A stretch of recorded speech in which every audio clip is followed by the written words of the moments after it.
નમસ્તે બધાને, good morning. આજે 26મી જાન્યુઆરી 2026 77મો આપણો પ્રજાસત્તાક દિવસ।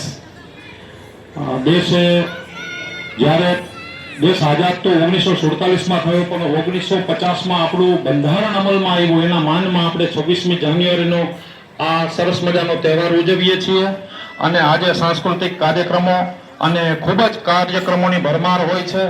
અને આજે ગામના જે આગેવાનો અત્રે ઉપસ્થિત થયા છે એવા હમીરભાઈ, હોતીભાઈ તથા સૌ મિત્ર મંડળ, મારો સ્ટાફ, આજે પધારેલા ગામના ગ્રામજનો, વીસીના સભ્યો, સાથે સાથે પંચાયતના સભ્યો, સૌ કોઈ જે આજે અત્રે ઉપસ્થિત થયા છે એમનું અત્રે ખૂબ ખૂબ હાર્દિક સ્વાગત કરીએ છીએ। માતાઓ બહેનો પણ ખૂબ જ સંખ્યામાં પધારેલા છે। તો આ શાળા આજે તમે અમારા કાર્યક્રમમાં હાજરી આપી, ખૂબ ગર્વ અનુભવે છે। મિત્રો, એક સરસ મજાની મારે વાત કેવી છે, એ કલાની વાત છે। કલા કોઈની એડે જતી નથી।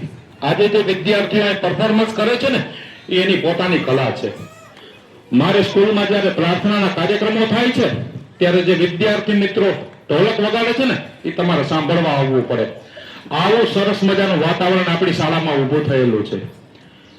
તો એક જોક્સ ગઢવી લોકો કહેતા હોય છે, જોક્સ તમને કહીને વાત કરું છું કે એક વખત તબલાની એક જોડ પાણીમાં તણાતી જાતી હતી, અને એક ભાઈને એમ થયું કે તબલા તો કામ આવશે, ગાઢ લેવા દો।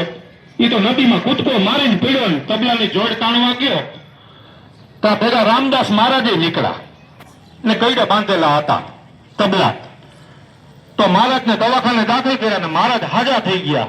કોઈકે પૂછ્યું કે રામદાસ મહારાજ જીવનમાં કલા શું કામ કરે? તો કે ખાલી તબલા બાંધેલા હતા તો બચી ગયો, મર્યો નહીં। ઓલાને તબલાની જોડની જરૂર હતી અને મારો જીવ નીકળી ગયો અને હું બચી ગયો, કે મને ભેગો બચાવી લેવામાં આવ્યો। આજે એવા જ એક કલાના સંગી કે જે હાજી કાસમ મીરના નામે ઓળખાય છે, અને જેને આપણે ટૂંકા નામથી હાજી બાપા કહીને બોલાવીએ છીએ, અને આખી દુનિયામાં એનું નામ હાજી રમકડું તરીકે પ્રખ્યાત થયેલું છે। એવા હાજી બાપાને આજે 131 જણાને પદ્મશ્રી એવોર્ડ આપવામાં આવેલો છે। મિત્રો, આજે ખૂબ ગર્વની લાગણી અનુભવીએ છીએ કે આપણા ગુજરાતના એવા અનેરા પનોતા પુત્ર જે જુનાગઢમાં રહીએ છે એવા હાજી બાપાને આજે પદ્મશ્રી પુરસ્કાર આપવામાં આવ્યો છે।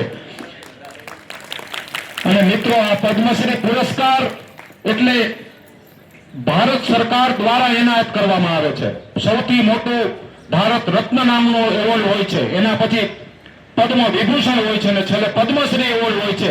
આવા 131 લોકો પસંદ કરવામાં આવ્યા છે। એમાંથી આપણા હાજી બાપા 5 વ્યક્તિ ખાલી ગુજરાતના પસંદ થયા, એમાં હાજી બાપાનું નામ છે। અને કાલે હું મીડિયામાં જોતો હતો ત્યારે મને ખૂબ આનંદ થયો, હર્ષની લાગણી થઈ કે કલાનો સંગ માણસને ક્યાં પહોંચાડી દે।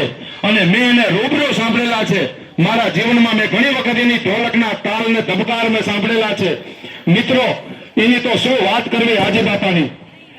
ખુદાને આપણે એવી પ્રાર્થના કરીએ કે આજે 80 વર્ષના હાજી બાપા એનું જીવનનું આયુષ્ય ખૂબ ભોગવે, ખૂબ સુખી થાય ને ખૂબ આગળ વધે એવી શુભેચ્છા છે હાજી બાપાને અત્રેથી। અને સાથે સાથે મિત્રો, કલાનો સંગ અવળો મોટો હોય અને આવા વિદ્યાર્થી મિત્રો ભાગ લેતા હોય ત્યારે ગામ લોકોને મારું એટલું જ કહેવાનું છે કે અમારી જડકા શાળાના સ્ટાફ મિત્રો, આચાર્યશ્રી અને સ્ટાફ મિત્રો તરફથી 1001 રૂપિયા બાળકોને સપ્રેમ ભેટ આપીએ છીએ અમે। સાથે સાથે આ જ ગામના વીસી તરીકે કામ કરતા એવા દાઉદભાઈ સુમારભાઈ લાખા તરફથી પણ 200 રૂપિયા અત્રે દાન મળેલું છે બાળકોને ભેટ આપવા માટે। અને આ સાથોસાથ 100 રૂપિયા હબીબ જુસફભાઈ મોટા તરફથી પણ દાન મળેલું છે। તો મિત્રો, બાળકોને બિરદાવવા માટે આપ સૌ વાલીઓ પણ કંઈ પણ અમારે ફૂલ નહીં તો ફૂલની પાંખડી આપી શકો છો। અને આ શાળા ખૂબ જ આનંદ અને ગર્વની લાગણી અનુભવશે અને તમારા જ બાળકોને પ્રોત્સાહિત કરશે।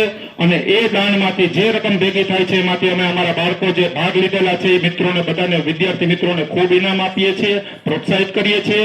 ફરી પાછા અવારનવાર આવા કાર્યક્રમો થતા રહીએ અને આપ શાળામાં પધારો, શાળાને ઉપયોગી થાવ, શાળામાં જ્યારે જ્યારે જરૂર પડે ત્યારે અમારી મદદ માટે ઉભા રહો એવી ખૂબ ખૂબ શુભેચ્છા સાથે અત્રે સૌ કોઈનું આ 26મી જાન્યુઆરીના પ્રસંગે બધાનું હાર્દિક સ્વાગત કરું છું। નમસ્તે।